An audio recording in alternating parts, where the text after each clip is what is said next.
Good Good morning. morning. Good morning. Good morning. I don't It know is why, July, but my friend. It is hot. it's hot in North Carolina. It's Okay, July. It's hot everywhere. but I want to know now that you've lived a winter up in North Carolina, what is your definition of hot now? Um, you're asking me what the temperature is? I have no idea. No, it's hot. I mean, it's warm, but it's not like choking. Like, I don't feel like I'm gonna suffocate or drown in the air. The humidity is not like that. So Oh, that's good. That's good. Um, I've just, I went to breakfast with a friend of ours yesterday, and I feel like everywhere I go, the people I talk to, they're like, "Oh my God, it's so hot, it's so hot, it's so hot." And I'm like, "Is it really?" Because, and I don't know, maybe it's because I've changed, like my memory has changed, but right. I feel like July, August in Florida, in Fort Lauderdale, is like 95 degrees every freaking day. Which is It's like, not nothing. I mean, that's significant. You know. yes, but it's not that now. It's like in the 80s and maybe Mm. hitting 90 or 91. And I'm like, I feel like it's cooler out there than it's ever been in Florida in the summer. We've had some humid days, but in general, it's not like every day is humid. I don't know. To me, this feels like a cooler summer than normal.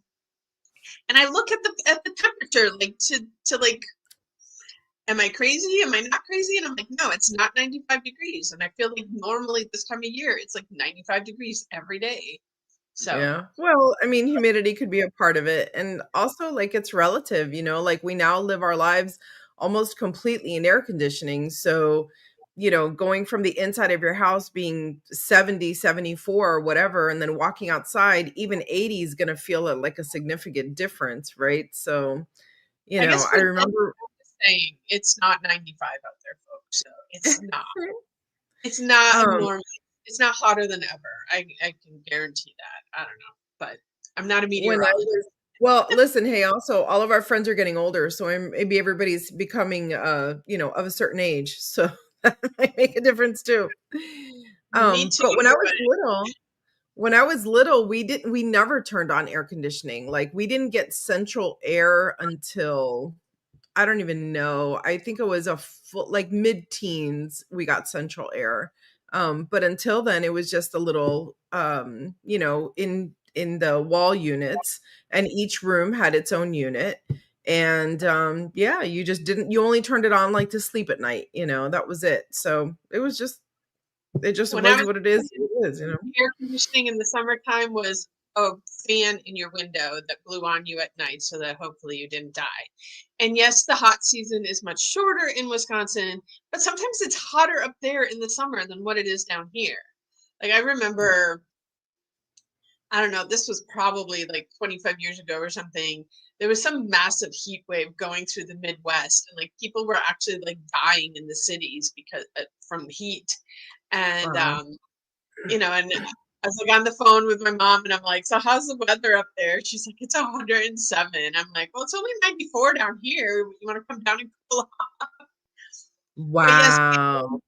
AC. But as a kid, we didn't have AC, and like only the rich people had AC back then. But Wow. no, I can't even imagine what over 100 feels like. I think I imagine everything shuts down the same way it does in a blizzard, right? Like you can't go outside like that. You can't What job are you going to do at 107, 110? That's insane. Wisconsin shuts down for nothing. No blizzard. It's like what's the postman? The post office. No rain, no sleet, like nothing stops the mail from being delivered. Like nothing Yeah. stops Wisconsin. They've got things to handle everything. So maybe some people that worked outdoors might have gotten some extra bottles of water or some longer breaks, but I guarantee you nothing. That's insane. Yeah, no. Not here. This is how I know I found my perfect place. North Carolina, if it's a tiny bit snowy outside, they're like, 2 hour delay. We won't go to school for now. Wait a little while. It's okay. It's very like, no, this is way more in tune with my natural body rhythms. I have no desire to work so hard that I'm going to go outside in 107 or negative anything. So, yeah, there's nothing I want to do out in the world that that would interest me. Well, and the thing though is that most things are indoors, which is interesting that we're talking about indoor spaces today. But it's, a relatively small portion of the population that actually works outdoors. Most of us are working indoors with AC, driving to where we're going with AC in our cars. And so, um, yes, I understand snow can be a different thing, especially in places where people are not used to there being snow on the ground. I will cut you some slack there. But more importantly, I just, one of the things that's really like, I don't know what the right word is, but I've been thinking about it lately. Like, where did we get so programmed to work so hard and have it be a badge of honor? The harder you work, the more, like, we weren't put here to just work. Like, yes, work needs to get done so that we all have food in our bellies, shelter, and that we can go have some fun. But this obsession with working harder and that. Well, I'll tell you the short answer. It happened when we traded into capitalism and money instead of goods. When we started trading money instead of trading cows and chickens and things like that, because you only had to work for sustenance, and then when you had enough you shared with your neighbor, and when your neighbor had enough they shared with you, and so you were just working to get what you needed. Now we work to get a whole bunch of stuff that we don't need. um and how much of that is manipulated by media and marketing and all of The those things. programming. Absolutely. I saw something about there being a study from World War II era where I guess sugar was basically like not accessible during that time period. And then after the war, it was like, okay, we need to get people to consume more sugar now. So what can we do? And the grand marketing began. So it's all relative, it's all relative. So but anyway, don't get me started on that. What is our topic for today? Our topic for today is, how do you bring the outdoors into your indoor spaces? And like, when I read this, I am laughing, thinking about that time I came to visit you shortly after you had moved there. And you had all these wasps coming in your house. And I'm like, yes, the pieces of outdoors that come indoors that we don't really want there. Um, Yeah, I have a new creature. I don't know if it's a wasp. It's definitely winged. I just looked away because I literally just heard it hit the glass too. But anyway, the other day, whatever it is, this giant, thick, heavy thing was inside. I took a fly swatter, I whacked it, it fell down like on the windowsill. And I was like, great, I'm in the middle of something. I'll circle back and I'll pick it up later. I mean, it was like done. I came back, it was it's gone. gone. I was like, oh man. I'm like, this is serious. So, yes, do I bring the outdoors in? Absolutely. I'm very lucky that I got a house that has like this wood paneling. So, wood is already, my floors are wood. That's already my baseline. But I also literally bring in like branches. I have chunks of moss. I like acorns, little things that I find out there. I definitely bring them in, and I kind of scatter them around. I do have a lot of plants. This one I can't get to stand straight up, but probably because it's trying to lean towards the light. Little things like that, you know. So I do enjoy that. Yeah, I was gonna And I ask, you have real potted plants that Yeah, you have to yeah. I water. have real potted plants. Yeah. But my plants I bought when I lived in Florida. So I think some of them kind of don't know what to do. And so I keep trying to like rotate them to the light, but then they recurve around the other way. And so I've got a little bit of a hot mess going on. They're all happy, they're all healthy, but they're starting to get weird shapes because they keep trying to go towards the light. And that's one thing about the dark paneling is that the dark areas are really, really dark, you know, because it's no lights reflecting off the walls, you know. So yeah, I might just give them like an outdoor bath one of these days. Like, okay, guys, go sit in the shade for a while, you know. We'll see. But yeah, and here it's really simple, you know, for me to bring the outdoors in, you know. I have to admit, like I come from my mom was the one that would rescue every plant. Like, you go to the nursery or whatever, and like there'd be like those super sad, like, you know, take me for a penny because it's like half dead. My mom would bring it home, and like within a very short period of time, the plant would just be flourishing. We'd visit people's houses, they'd have dead plants, she'd like take it, and just like the woman had a green thumb for sure. I did not inherit that. Like, give me a plant to take care of indoors, watch me kill it. Like, I either give it too much water, not enough water. Yeah. So, no indoor plants for me. Um, but I do have a lot of things that come from the outdoors that are in my house so that it has that energy of the outdoors. And I think one thing we both agree on, I love essential oils are a great way to bring the essences of plants indoors. And if anybody knows me, I have probably enough crystals to fill an entire new age bookstore in my home. Yep. I was And gonna say crystals. I also have like if I find any feathers, that one time I found an entire snake skin, like that comes in for sure. And if I'm really desperate, like I've always loved having an indoor fountain, but I found that I'm constantly cleaning up like the little splatters of water from all around it. So I haven't done that in a long time.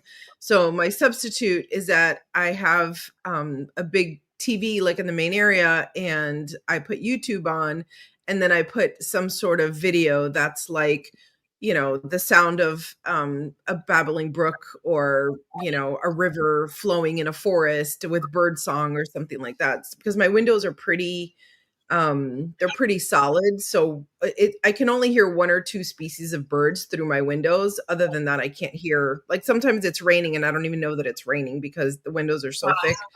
um so when I need more of that bird song type stuff and it's too hot to open the doors, I definitely put it on YouTube. Like, God bless YouTube. This is why I say I know social media is the detriment to a lot, but I love all the options.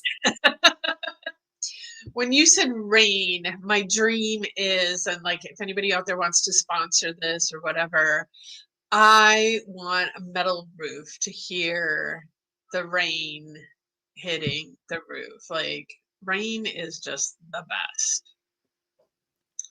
It's pretty cool to be able to look out, and now that I'm surrounded by so many trees, the rain experience is totally different, especially when it's a storm and it's like really, really windy. Really, it grabs your attention to see all of these trees really swaying back and forth. And there's just so much to learn there, you know, from watching that. I love it. And we talked about this at the retreat, and I just have not had the right opportunity yet. Because it also has not been raining as much down here, which is probably why it's not as humid this summer. But I love just going out and standing in the rain and just getting completely drenched. And um, the first time I did that, I didn't think it ahead. It was just like the rain just called to me, and I just went out there and stood in it. And don't tell anyone, but I also just stood out there and cried in the rain. It was just like it's a total emotional release out there.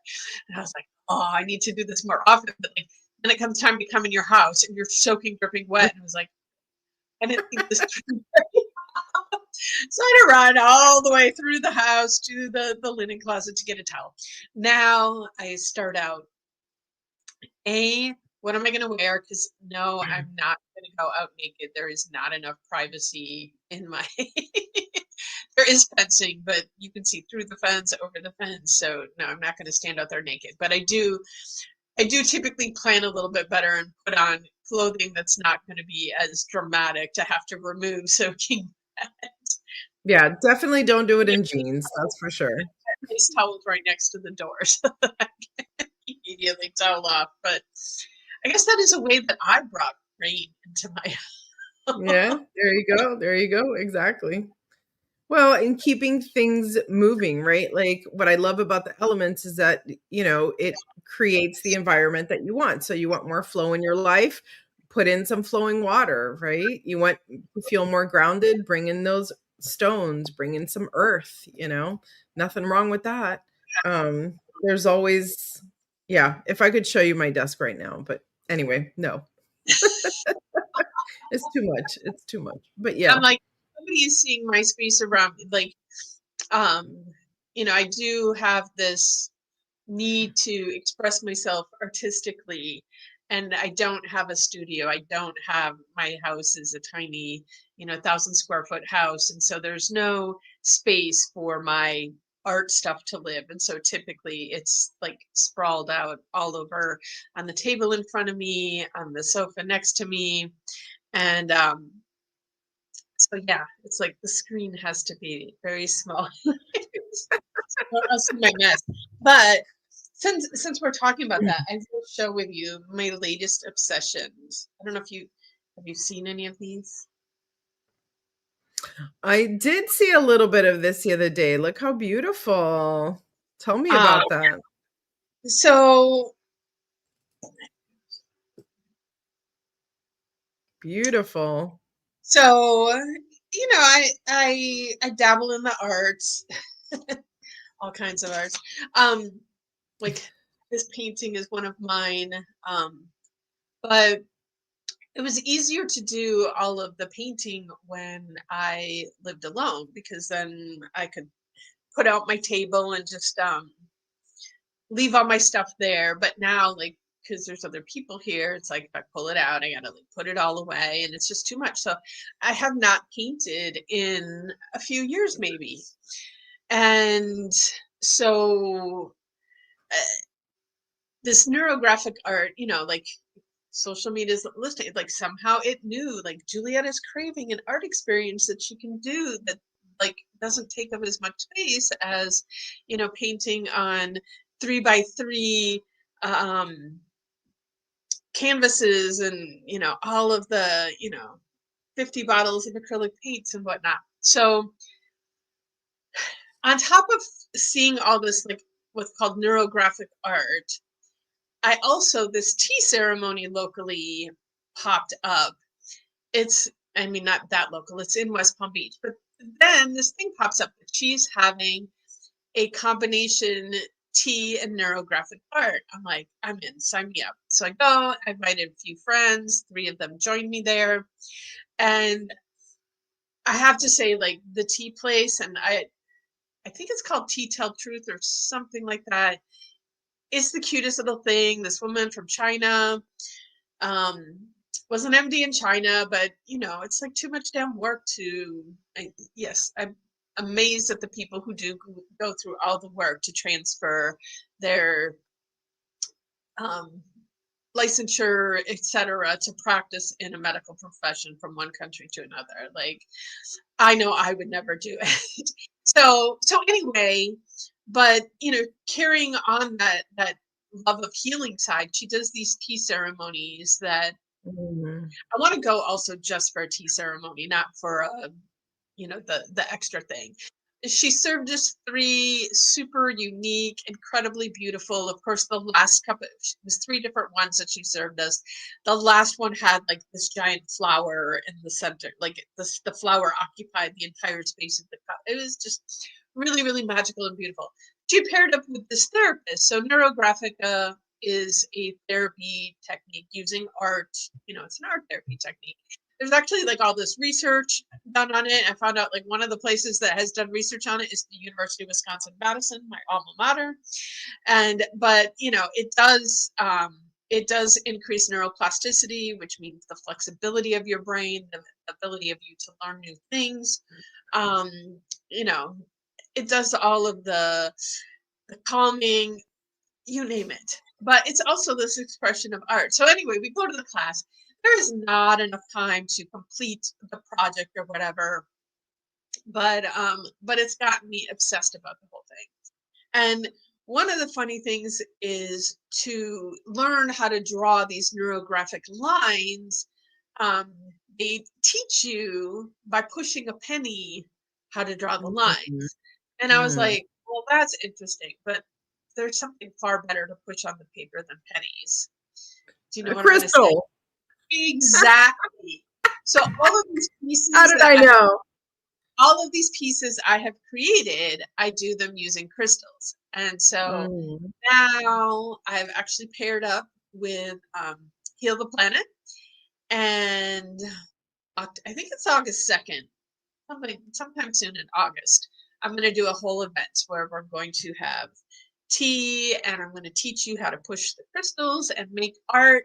And one of the things I love about it is like you can create something totally cool and fabulous looking, having zero artistic talent whatsoever.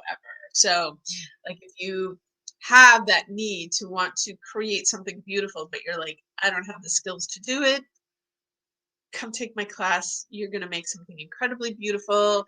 I've found I ordered a super magical sacral chakra tea because the sacral chakra is our creativity chakra. It's also our emotion chakra. So, like, perfect place. Like, you're going to come create something beautiful, sip some more amazing, gorgeous tea, which also I ordered it on FC, but it happens to be, it came from Wisconsin. Oh my gosh, wow, what a coincidence. And on top of it, has like all these beautiful flowers and different things in this tea, but it also has cacao nibs in the tea. I was like, Oh, wow, beautiful. that's something new. That So sounds like it was made just for you. exactly. So we're gonna sip beautiful tea to inspire our creativity, also to bring the emotions up because the process is so therapeutic. Like I just come home and it's it's therapeutic for me. And so I check out the events webpage and you'll see where it is and sign up for it. And I'm excited. So, but It sounds it's great. super exciting. Yeah. And I'm connecting I'm nature, the crystals with this process. Yeah. So, I love that yeah. you said that, you don't need any sort of art background and things like that, because I do think being creative in a group can be intimidating. You never know where you're gonna land on the scale, especially if you've never done it before. Like, are you a hidden talent? Are you 2 left feet? I don't know, right? But what's cool But about the yeah, go ahead. I was just going to say what's cool about what you're doing is that it's not judged in that way, right? Because it's intuitive, it's whatever feels good to you. And I think in all the millions of different types of classes that I've ever done, folks that take that therapeutic approach to it and just simply create a safe space, whatever you create is going to be perfect.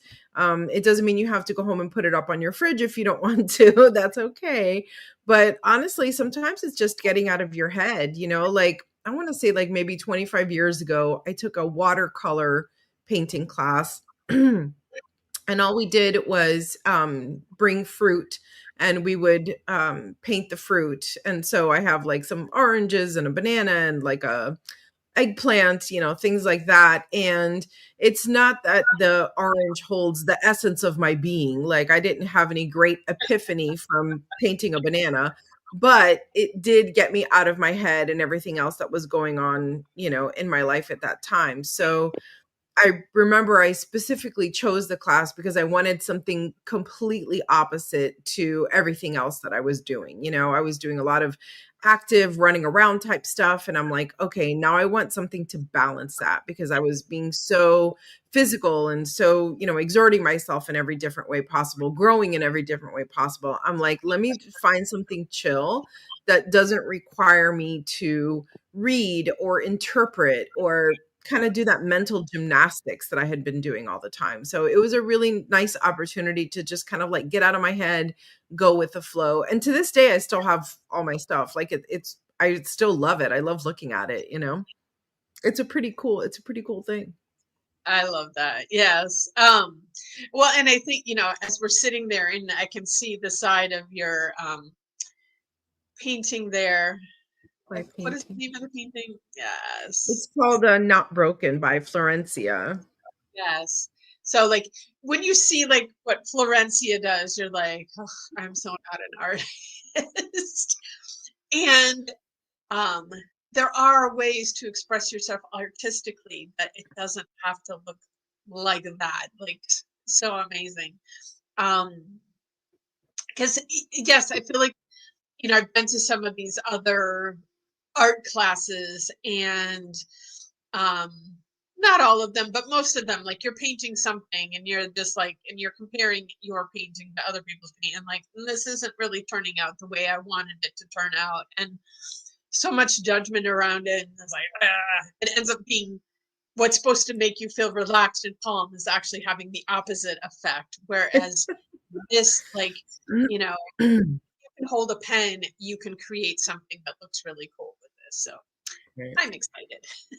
I was thinking along those lines, another really cool activity that anybody can do anywhere, absolutely for free, is creating a nature mandala. Go outside and find different bits of nature and arrange them in a way that's pleasing to you. And it's incredibly satisfying. Plus, it's cool if you go do it like at a park or a forest and then you leave it there, because then someone else is going to come across it and be like, whoa, how did this happen? And it teaches you impermanence, that you can create something beautiful and then wipe it away and know that it's okay, like it existed when it needed to exist. And that's a huge beautiful lesson in life. If you too hot outside, it's okay, pick up a whole bunch of leaves and sticks and bring it inside. Put down some parchment paper on your dining room table and create something, and then enjoy it and photograph it, all the things, and then fold it back up and put it right back out to nature. So Yes, it's like um you experience the sand mandalas by the Tibetan monks. mhm. Yeah. Um, Years ago, they actually came and built one, the place that I was working. And so they were there all week, and they've got these little metal tubes and a little metal stick, and they put the colored sand in it, and then they're like rubbing the stick so that like it drops out like one grain at a time. And I mean, like, this giant intricate design that took them hours and hours and hours to create. And then we have the ceremony and they sweep it all up, and you're just like, it's, yeah, it's an incredible experience. And then, they put the sand in little jars, and so I have a little jar of sand mandala sand on my altar here. And Beautiful. but yeah, what an incredible lesson of impermanence. Like, no, you just put, I don't know how many hours, and it's like a whole bunch of them there working for hours and hours. It has to be hundreds of hours, if you total each person, hundreds and hundreds of hours of work. And then they just Yeah. wipe it away like nothing. And that's it, and you just move on. So Yeah. big lessons, big lessons. I love that. What else you got today? I am all good. It is a beautiful day. Gonna go run out and run some errands and enjoy my drive as I do so. When have you ever heard me say that? But I am lucky that I get some really beautiful views, and yeah, so lots going on, lots coming up, all good news. Um, for those listening, make sure to check out our calendars and everything that's going on in each of our spaces, as we grow and expand, there's always something new. So So, we have ceremony coming up, and it is. Oh, and I just wrote, is it it's like the bull moon or something? Buck. This buck moon. Thank you. Why couldn't I think of that? Yes, it is the buck moon this month. And it's in Capricorn, so it's a little regimented. um, yeah, Capricorn and I have we get to learn how to get along a little better. So I'll be curious to see like how does this full moon hit me since it's not in. Sounds like a call to Capricorns. Come to the full moon, see what happens to Julietta. Yes. Well, awesome. So, alrighty then. Well, I think it's a wrap, and we'll see y'all next week. All right. See you guys. Have a magical